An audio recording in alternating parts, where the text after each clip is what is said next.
দেখেন আমাদের ডি মাল দেখতে পেয়েছেন, ডি মালে পুরো ফর্ম লাগানো আছে। তারপরে সেলাই,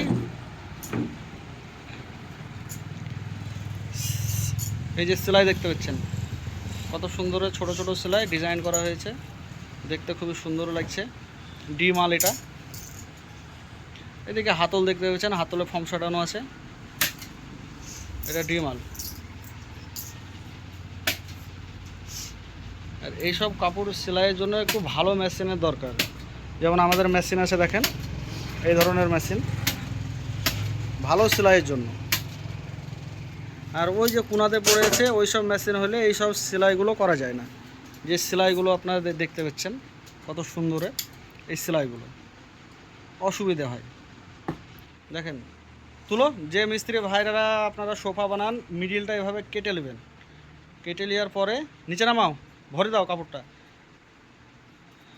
হ্যাঁ, এই যে একটা ছাড় ধরানো আছে, ছাড় ধরানোটাই কাটার ভিতর দিয়ে ভরে দেবেন।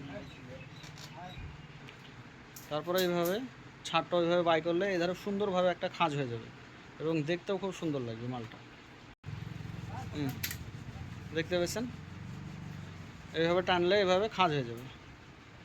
হ্যাঁ, পেছনটা টানতে টানতে চলে আসো, দেখাও। হ্যাঁ দেখেন, তারপরে ফিনিশিংটা এরকম হয়ে গেল, কানটা সেই হয়ে গেল। দেখেন ডিজাইনটা দেখি, সেম এরকম হয়ে যাবে।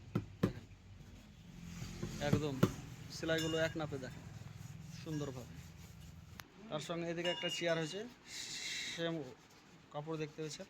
কভারটা সাইডিং এবং ভিতর একবারে কভার করে ভরে নেবেন, ফিনিশিংটা ভালো হবে।